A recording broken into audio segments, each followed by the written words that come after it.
सभी को मेरा नमस्कार। आज मैं कैवल्य के बारे में आपको परिचित कराऊंगी।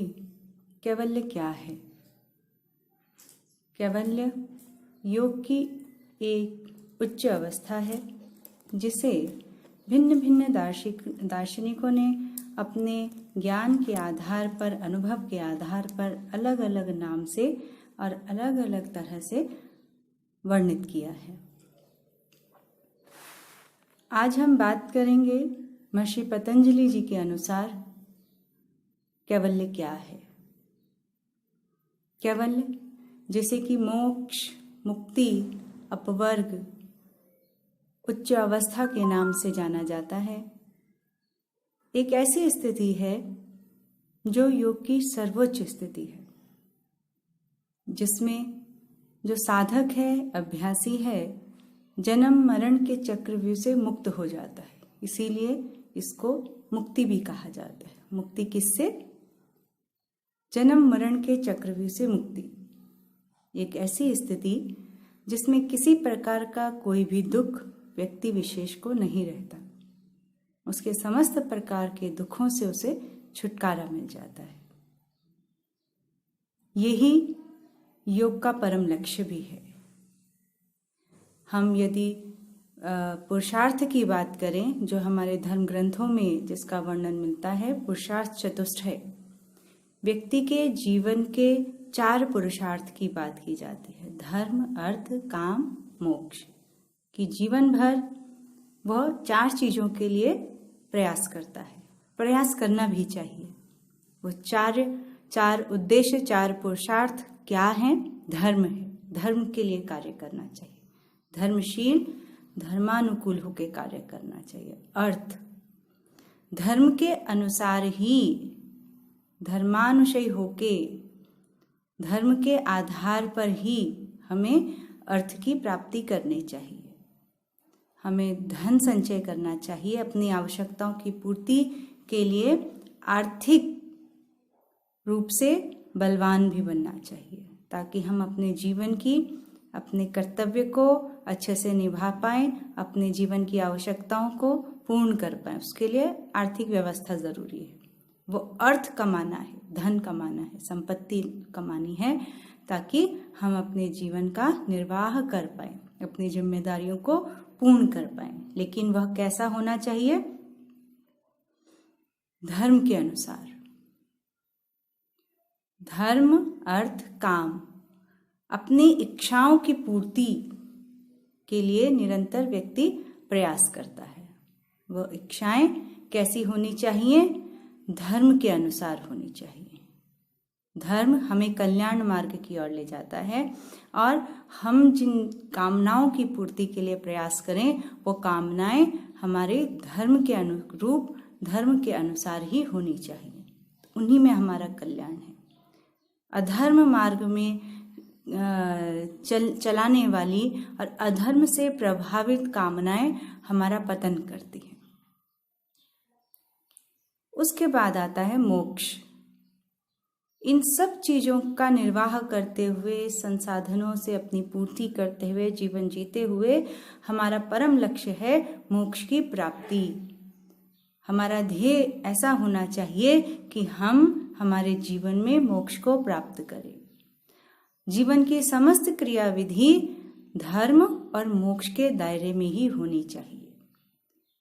जीवन का हमारा समस्त जीवन धर्म के अनुकूल ही होना चाहिए।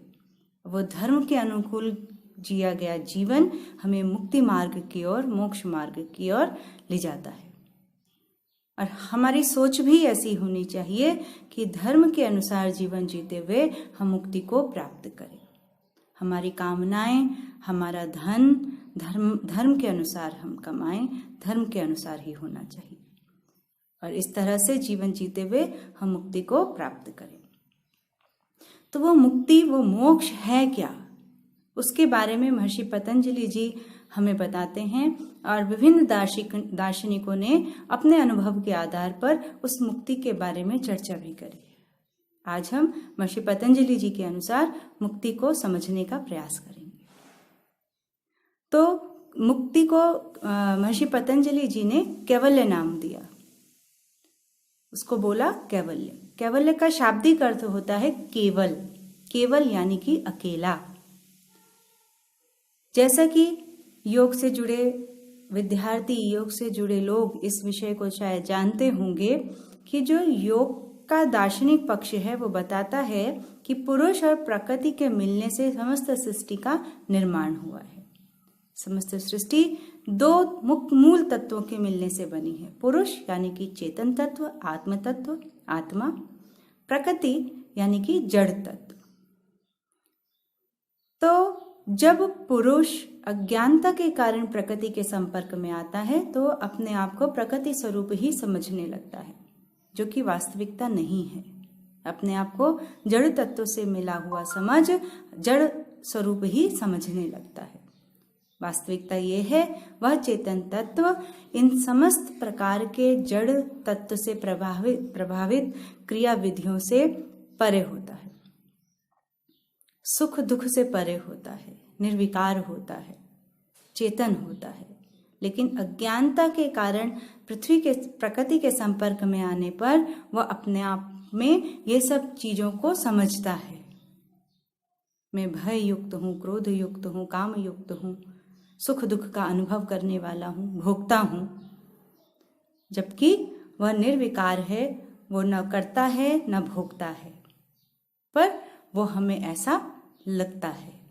हम या पुरुष अपने आप को ऐसा समझता है। हमारा शरीर प्रकृति तत्व है और हमारे शरीर के अंदर जो शक्ति है जिसके कारण से हम सोच पाते हैं, चल पाते हैं, बोल पाते हैं, समझ पाते हैं, वो चेतन शक्ति पुरुष तत्व की है, आत्म तत्व की है। इस जड़ शरीर से अगर वो चेतना निकल जाए तो ये जड़ शरीर अपने आप में कुछ नहीं कर सकता। इसी को हम कहते हैं मृत हो गया। जब तक वो चेतन तत्व इसके अंदर था तब तक ये शरीर जीवित था। वो चेतना निकल गई तो मृत हो गया। वो चेतना अज्ञानता से वशीभूत होकर अपने आप को ये समझती है ये शरीर मैं हूं। कैवल्य की स्थिति में हम उस परम तत्व को, उस आत्म तत्व को ये समझाने का प्रयास करते हैं कि आत्म तत्व ये जान जाए, वो चेतन तत्व ये जान जाए कि उसकी वास्तविकता क्या है। प्रकृति के संपर्क से अपने आप में जो काम, क्रोध, लोभ, मोह भावों से ग्रसित अपने आप को समझता है, उसमें ये सजगता आ जाए, ये ज्ञान आ जाए कि उसकी वास्तविकता क्या है। वह इन सब चीजों से, इन सब विषयों से क्या है, परे है, उच्च है। ऐसा कोई विकार उसमें है ही नहीं। वो ज्ञानी है। अज्ञानता का अंधकार उस पर छा गया जो कि उसकी वास्तविकता नहीं है। उस अज्ञानता रूपी अंधकार को हमें मिटाने का प्रयास करना है। योग उसमें सहायक है। उस स्थिति में योग के माध्यम से जब वो इस स्थिति को प्राप्त करता है तो वो कैवल्य की स्थिति को, केवल को प्राप्त करता है। उसके बाद वह प्रकृति के साथ अपना संपर्क छोड़ देता है, तोड़ देता है। क्यों? क्योंकि वो ज्ञानी हो जाता है, उसे उसकी वास्तविकता का पता चल जाता है। इसके लिए योग में महर्षि पतंजलि ने परिभाषा दी है कि योग है क्या? योगश चित्त वृत्ति निरोध। चित्त की वृत्तियों का निरोध ही योग है। चित्त के वृत्तियों का निरोध से मतलब है कि जो हमारे चित्त में उठने वाली विभिन्न प्रकार की वृत्तियां हैं वो वृत्तियां समाप्त हो जाएं। और केवल वृत्तियां समाप्त ही नहीं करना है, वो वृत्तियां जहां उत्पन्न हो रही हैं, वो वृत्तियां उत्पन्न हो रही हैं चित्त में, मन बुद्धि अहंकार का समुच्चय चित्त। तो चित्त रूपी तालाब में संस्कार रूपी पानी इकट्ठा है, जिनमें विषय वासना रूपी तरंगे उत्पन्न हो रही हैं। ये तरंगे ही क्या हैं? वृत्तियां हैं। तो हमें एक तो इन तरंगों को उत्पन्न होने से रोकना है, फिर जहां पर जिस पानी में, जिस संस्कार रूपी पानी में तरंगे उत्पन्न हो रही हैं, उस पानी को भी समाप्त करना है, संस्कार रहित होना है। जब पानी ही नहीं रहेगा तो तरंगे उत्पन्न ही नहीं होंगी। और फिर हमें केवल पानी समाप्त करने तक सीमित नहीं रहना है। पानी जहां इकट्ठा हो रहा था, चित्त रूपी बर्तन में, चित्त रूपी तालाब में, जगह पर, स्थान पर, उस बर्तन को भी समाप्त करना है जिस जगह पानी इकट्ठा हो रहा था। जब बर्तन ही नहीं रहेगा, पानी इकट्ठा ही नहीं होगा, पानी ही नहीं रहेगा तो तरंगे नहीं होंगी, तरंगे नहीं होंगी तो काम वासनाएं, विषय वासनाएं उत्पन्न ही नहीं होंगी। ये उत्पन्न हो क्यों रही थी सबके रहते हुए? क्योंकि इंद्रियां बाहर से विषयों के साथ संपर्क में आ रही थी। शब्द, रूप, रस, गंध, स्पर्श रूपी विषय के साथ हमारी ज्ञानेंद्रियां, कर्मेंद्रियां संपर्क में आने के कारण हमारे अंदर इनका प्रभाव जा रहा था। जिस तरह तालाब में स्थिर पानी में हम कंकड़ डालें, कंकड़ कैसे हुआ? हमने हाथ में पत्थर उठाया, फिर हाथ से पत्थर को फेंका, तो पत्थर फेंकने से वो पानी में गया और पानी में जाके उसने हलचल उत्पन्न कर दी, तरंगे उत्पन्न कर दी। ऐसा ही हमारे साथ होता है, जब इंद्रियां विषयों के संपर्क में आती हैं तो उसका इनपुट जाता है। वो ठीक उसी प्रकार होता है जैसे स्थिर पानी में पत्थर फेंकना। अंदर जब विषय गया तो फिर वो मन अहंकार से होता हुआ बुद्धि तक जाता है। बुद्धि उसको फिर आगे पुरुष तत्व, आत्म तत्व तक ले जाती है कि अभी काम आया, अभी क्रोध आया, अभी भय आया, लोभ आया, ईर्ष्या आई, द्वेष आया, राग आया। इस तरह से फिर वो पुरुष तत्व अपने आप को राग युक्त, भय युक्त, क्रोध युक्त समझने लगता है। तो हमें केवल चित्त की वृत्तियां निरोध ही नहीं करना है, चित्त की वृत्तियां जहां पर इकट्ठा हो रही हैं उस बर्तन को, उस चित्त को भी उसके मूल कारण में मिला देना है जहां से वो उत्पन्न हुआ था। उसके बाद एक ऐसी स्थिति आती है जहां पर जो मूल दो तत्व हैं, प्रकृति और पुरुष, वो अपने आप में अलग अलग हो जाते हैं, उनका संयोग समाप्त हो जाता है। तो ये अवस्था योग की अवस्था है, चित्तवृत्ति निरोध। इसके बाद होता क्या है? चित्तवृत्ति निरोध किया तो तदा दृष्टु स्वरूपे अवस्थानाम, जब वो अपना संयोग प्रकृति के साथ पुरुष का संयोग समाप्त हुआ, दोनों अलग अलग हो गए, वो दो तत्व अलग हो गए, अपने में स्थिर हो गए, उस स्थिति को बोला गया तदा दृष्टु। दृष्टु मतलब देखने वाला, दृष्टा कौन है? पुरुष है, केवल देखता है। लेकिन अज्ञानता के कारण वो, उसकी परछाई जो चित्त में पड़ रही है, वो अज्ञानता से अपने आप को चित्तमय समझता है और चित्त जैसा जैसा विषयाकार होता है वो भी आत्म तत्व भी अपने को उस विषय से युक्त समझ लेता है। लेकिन जब चित्त वृत्तियों का निरोध होता है, योग की अवस्था को साधक प्राप्त करता है, तो आत्म तत्व को अपना ज्ञान होता है। उस ज्ञान के आधार पर वो अपने आप में स्थित हो जाता है। तथा दृष्टु स्वरूपे अवस्थानम, अपने स्वरूप में स्थित हो जाता है। उसका संपर्क प्रकृति से टूट जाता है, वो छोड़ देता है। क्यों? क्योंकि वो ज्ञानी हो जाता है, आत्मज्ञान हो जाता है। आत्म स्वरूप का ज्ञान होने के बाद वो फिर अपने आप में स्थित हो जाता है। वही केवल की स्थिति है, कैवल्य है, केवल है, अकेला है। वहां पर और कोई तत्व नहीं रहता, केवल पुरुष तत्व अपने आप में अपने साथ रहता है। इसके बाद हम आगे बात करते हैं कि यह स्थिति प्राप्त होती कैसे है, किस प्रकार चित्त की वृत्तियों का निरोध करते हुए जो दृष्टा है, पुरुष तत्व है, वो अपने आप में स्थित हो जाता है। उसके लिए साधन बताया गया। महर्षि पतंजलि जी ने दूसरे अध्याय के 26 नंबर के सूत्र में बोला, विवेक ख्याति।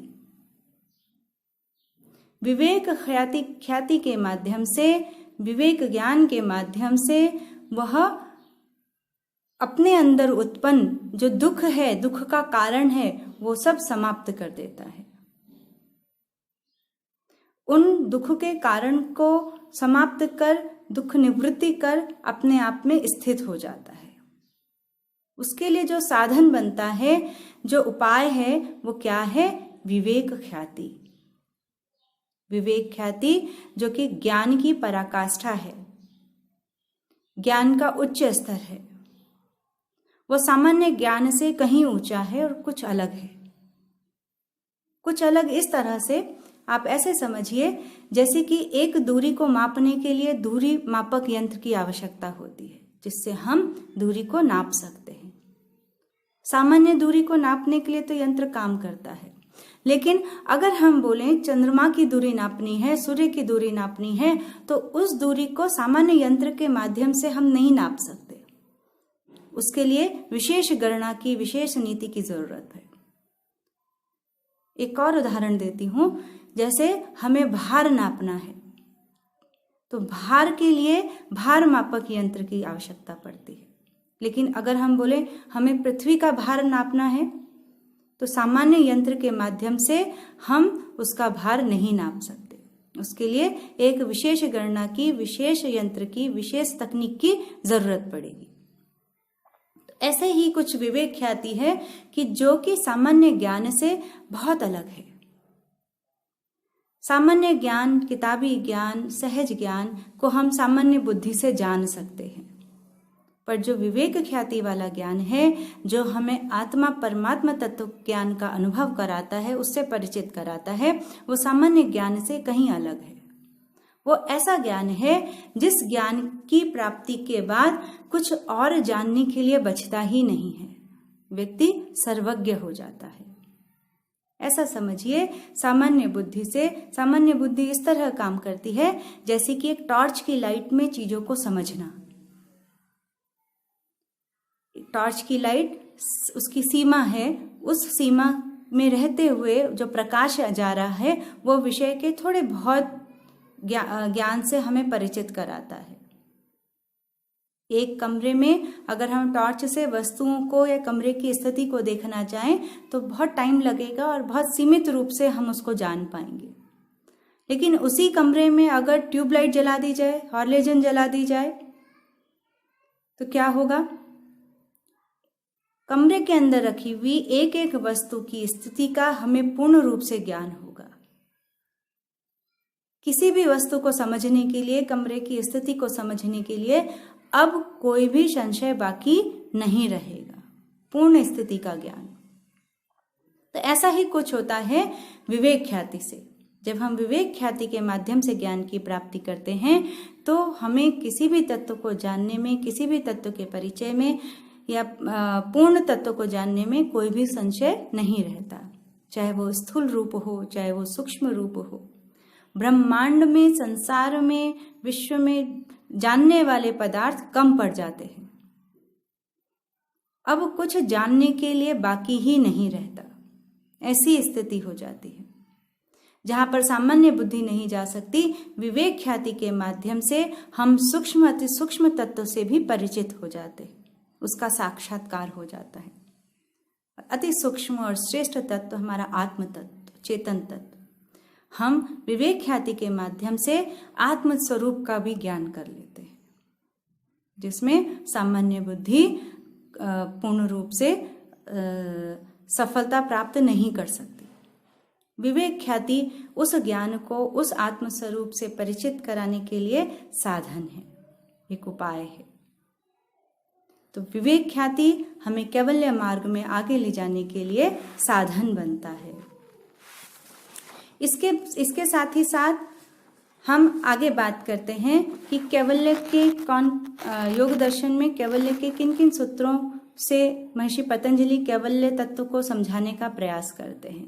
तो वो कहते हैं कि तीसरे अध्याय के 50 नंबर के सूत्र में तद्वैराग्यपि दोष बीज क्षय कैवल्यम।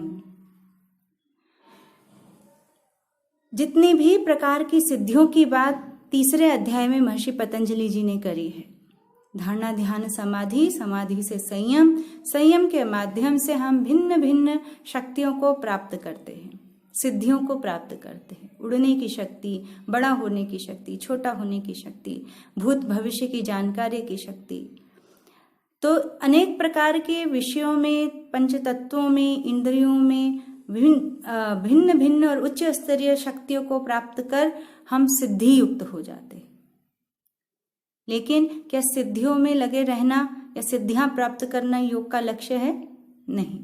एक साधक का लक्ष्य और पुरुषार्थ चतुष्टय हमें मुक्ति प्राप्ति की ओर की जानकारी देता है, मुक्ति प्राप्ति की ओर ले जाता है। तो महर्षि पतंजलि जी कहते हैं, एक मुक्ति प्राप्ति की ओर, उस मार्ग की ओर अग्रसित साधक के लिए क्या है, ये जरूरी है कि वो साधना मार्ग में आगे बढ़ रहा है, उसका लक्षण सिद्धियों के माध्यम से उसे प्राप्त हुआ कि सिद्धियां मिल रही हैं। इसका ये मतलब है कि हाँ, आप सही ट्रैक पे हो, आप सही मार्ग में हो। लेकिन क्या सिद्धियों को पाके सिद्धियों में अटक जाना ही हमारा ध्येय है? नहीं। तो इनमें आसक्त नहीं होना है।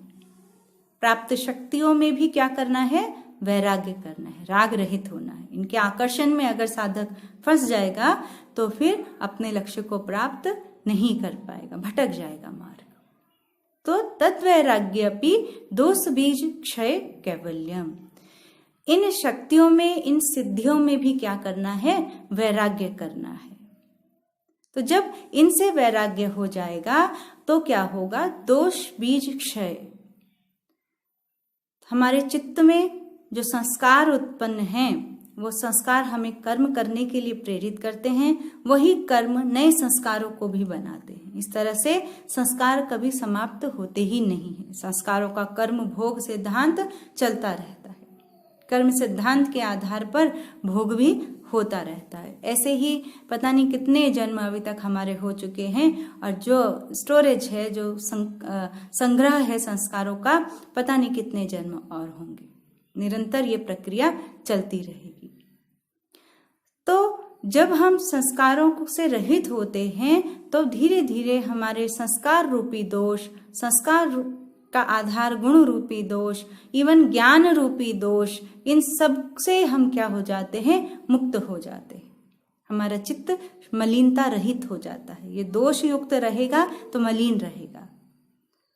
संस्कार धीरे धीरे समाप्त होंगे तो धीरे धीरे चित्त के दोष, चित्त की अशुद्धि दूर हो जाएगी, चित्त शुद्ध हो जाएगा। जिस तरह शुद्ध पानी में हम अपनी परछाई को अच्छे से देख पाते हैं, हमें अपना स्वरूप एज इट इज दिख पाता है। तरंग रहित पानी में, स्थिर पानी में हम अपनी फोटो को, अपनी परछाई को बहुत अच्छे से देख पाते हैं। उसी प्रकार से तरंग रहित, विकार रहित शुद्ध स्वरूप चित्त में भी हम अपनी परछाई यानी कि पुरुष आत्म तत्व अपनी परछाई अच्छे से देख पाता है। अन्यथा जब तक तरंग वृत्तियां रूपी दोष रहेगा, जब तक संस्कार रूपी मलिनता रहेगी चित्त में, तब तक पुरुष की परछाई अच्छे से दिख ही नहीं पाती। तरंगों वाले पानी में हम अपने आप को, अपनी परछाई को यदि देखना चाहें तो हम वो वेव्स के कारण हमें अपना चेहरा ठीक से दिखाई नहीं देगा, विकृत स्वरूप दिखाई देगा। ऐसे ही पुरुष के साथ होता है, आत्म तत्व के साथ होता है। वो आत्म तत्व जब चित्त के साथ संपर्क में आता है और अपने आप को देखता है तो विकृत दिखता है, काम क्रोध लोभ मोह रूप में अपने आप को समझता है। लेकिन जब विवेक ख्याति के माध्यम से ज्ञान होता है, चित्त शुद्ध होता है, तो वो पुरुष का जो वास्तविक स्वरूप है वो परछाई उसे दिखने लगती है, आत्मज्ञान हो जाता है। तो आत्मज्ञान कैसे हुआ? आत्मज्ञान जब होता है तो कैवल्य की प्राप्ति होती है। विवेक ख्याति से प्राप्त आत्मज्ञान विषय वासनाओं से राग रहित होने के बाद जब चित्त दोष रहित हो जाता है, विकृति रहित हो जाता है, तो कैवल्य की प्राप्ति होती है। दोष युक्त चित्त में कैवल्य प्राप्त नहीं होता। इसके बाद आगे और बोलते हैं, तीसरे अध्याय के 55 नंबर के सूत्र में, सत्पुरुषयो शुद्धि साम्ये कैवल्यम। सत्व पुरुषयो, सत्व यानी कि बुद्धि, पुरुष यानी कि आत्मा। जब बुद्धि और आत्मा समान रूप से शुद्ध हो जाते हैं तो कैवल्य की स्थिति होती है। बुद्धि और आत्मा के संपर्क के संबंध में मैं बताना चाहूंगी कि जो चित्त की बात की जाती है, चित्त मन बुद्धि अहंकार का समुच्चय है। और जब प्रकृति पुरुष का संबंध होता है, संयोग होता है, जो सबसे पहली विकृति उत्पन्न होती है वो होती है महत, जिसे बुद्धि कहा जाता है। जब विषय का संपर्क होता है इंद्रियों से, तो उसका जो इनपुट जाता है वो जो मन पे प्रभाव होता है, मन अहंकार पे देता है, अहंकार बुद्धि को ट्रांसफर करती है। तो जो अपने से संबंधित समझते हुए हम विषयों के प्रति निर्णय लेते हैं, वो निर्णय के बाद वो बुद्धि उस ज्ञान को ट्रांसफर करती है पुरुष तत्व की ओर, आत्म तत्व की ओर, जिससे आत्म तत्व अपने आप को वो ज्ञान युक्त प्रभाव से वैसा समझने लगता है। राग, द्वेष, क्रोध आदि से संबंधित, अपना है, पराया है, ये सब मन, अहंकार, बुद्धि, जैसा जैसा बुद्धि के माध्यम से निर्णय लिया जाता है, अहंकार जैसे जैसे संतुष्ट होता है और उस पे जो बुद्धि निर्णय लेती है, वही निर्णय पुरुष तत्व, आत्म तत्व स्वीकार कर अपने आप को वैसा समझता है। उसकी अपनी समझ से नहीं, बुद्धि के निर्णय के आधार पर ही वो विषयों का ज्ञान प्राप्त कर उनका भोग करता है। अभी स्वादिष्ट है, बुद्धि ने कहा स्वादिष्ट है, पुरुष को स्वादिष्ट लगेगा। बुद्धि ने कहा ये अपना है, अपना समझ के व्यवहार करेगा। कहा दुश्मन है तो दुश्मन समझेगा। तो इस तरह से बुद्धि के अनुसार ही चित्त समझता, पुरुष चीजों को समझता है। पुरुष का सीधा संपर्क किससे है? बुद्धि से है, क्योंकि वो पहला तत्व है जो कि उत्पन्न हुआ, सबसे क्लोज है। बुद्धि, सत्व बुद्धि जिसे बोला गया चित्त का एक पार्ट है। तो पुरुष की जो परछाई, प्रतिबिंब पड़ता है, वो भी उसी चित्त, उसी बुद्धि पर पड़ता है। फिर चित्त के अनुसार ही विषयाकार होकर एक तो बाह्य विषय का प्रतिबिंब भी चित्त में पड़ा और पुरुष का प्रतिबिंब भी चित्त में पड़ा। तो पुरुष चित्त बाह्य विषय के संपर्क में आके विषयाकार हुआ, बुद्धि ने वैसा निर्णय लिया। और क्योंकि पुरुष का प्रतिबिंब भी चित्त में पड़ रहा है, तो उन विषय का और चित्त से, दोनों से प्रभावित होकर पुरुष अपने आप को भी वैसा ही समझ लेता है। लेकिन जब हम योगा अभ्यास करते हैं तो हम धीरे धीरे बुद्धि को शुद्ध करते हैं। बुद्धि को शुद्ध करने से फिर पुरुष भी अपने आप में, पुरुष का जो अज्ञान है अपने आप में धीरे धीरे खत्म होने लगता है। क्यों? क्योंकि विकार युक्त बुद्धि धीरे धीरे विकार रहित होती जा रही है। जिसमें रजोगुण तमोगुण का प्रभाव ज्यादा था, अब वो बुद्धि धीरे धीरे सतोगुण प्रधान होती जा रही है। तो जैसे जैसी शुद्धता बढ़ेगी, वैसे वैसे पुरुष के ज्ञान के ऊपर पड़ा जो अंधकार है, अज्ञान है, वो भी धीरे धीरे समाप्त हो जाएगा। तो दोनों की समान रूप से बुद्धि की भी शुद्धता हो रही है और पुरुष की भी शुद्धता हो रही है। जब दोनों की समान रूप से शुद्धता हो जाएगी, शुद्धि की प्राप्ति हो जाएगी, तब धीरे धीरे चित्त जो है विकार रहित हो जाएगा। बुद्धि जो विवेक ख्याति युक्त हो गई है, जिससे कि आत्म तत्व का ज्ञान हो गया है, लेकिन वो ज्ञान रूपी विकार भी अभी उसमें है। क्योंकि जिस सतोगुण के माध्यम से पुरुष को ज्ञान हुआ है, वो ज्ञान भी अपने आप में एक विकार है, क्योंकि वह सतोगुण से संबंधित है। एक भी गुण से संपर्क रहेगा तो इसका मतलब है प्रकृति के तीनों गुणों से युक्त प्रकृति में से किसी एक गुण से भी संपर्क रहेगा तो भी वो प्रकृति के साथ संयोग में है। कैवल्य स्थिति में तो हमें संयोग को समाप्त करना है, वियोग कराना है। तो वो ज्ञान भी कौन करा रहा है? प्रकृति ही करा रही है। प्रकृति के माध्यम से ही भोग होता है, प्रकृति के माध्यम से ही अपवर्ग यानी कि मोक्ष होता है। प्रकृति के दो ही प्रयोजन हैं। किसके लिए प्रकृति काम करती है? मात्र पुरुष के लिए। उसके जीवन के, उसके अस्तित्व के, उस तत्व के दो प्रयोजन हैं। वो पुरुष को भोग कराएगी, पुरुष को अपवर्ग कराएगी। तो जब अपवर्ग की स्थिति में जाती है तो वही प्रकृति लास्ट में सतोगुण प्रधान होकर, क्योंकि हमने उसको शुद्ध किया है योग अभ्यास के माध्यम से, शुद्ध होकर सतोगुण प्रधान होकर विवेक ख्याति युक्त होकर ज्ञान की पराकाष्ठा को प्राप्त कर, ऋतंभरा प्रज्ञा प्राप्त कर, संशय रहित ज्ञान प्राप्त कर पुरुष को उसके स्वरूप का ज्ञान कराती है। पुरुष अपना ज्ञानी हो जाता है, सर्वज्ञ हो जाता है, संशय रहित ज्ञान से युक्त हो जाता है। लेकिन अंत में एक ऐसी स्थिति आती है जब उसे उस ज्ञान से भी वैराग्य करना होता है। ज्ञान से राग रहेगा, ज्ञान से युक्त रहेगा, ज्ञान के प्रति आकर्षण रहेगा, तो वह विषय से युक्त रहेगा। जब सब कुछ जान लिया, अब ये पदार्थ, जानने वाले पदार्थ कम हो गए, समाप्त हो गए, अब कुछ जानने के लिए बचा ही नहीं, न सूक्ष्म रूप से न स्थूल रूप से। सूक्ष्म अति सूक्ष्म आत्म तत्व उसका भी ज्ञान प्राप्त कर लिया, अब कोई और तत्व बचा ही नहीं है। अब किसको जाने? तो फिर न्यूट्रल फॉर्म आती है, वो अब जानने के लिए कुछ बाकी नहीं है। तो ज्ञेय पदार्थ जहां समाप्त हो गए तो उस ज्ञान से भी वैराग्य हो जाता है। तो जब उस ज्ञान से भी वैराग्य हो जाता है तो यानी कि सत रज तम तीनों गुणों से वैराग्य हो गया। सतो गुण लास्ट में था, तो सतो गुण प्रधान बुद्धि और सतो गुण से भी वैराग्य हो गया। एक ऐसी स्थिति आती है कि उसके बाद फिर महत जहां से उत्पन्न हुआ था, मूल प्रकृति अव्यक्त प्रकृति से, वहीं पे जाके मिल जाता है। तो दोनों की समान रूप से शुद्धता होती है, तो वह कैवल्य की स्थिति है।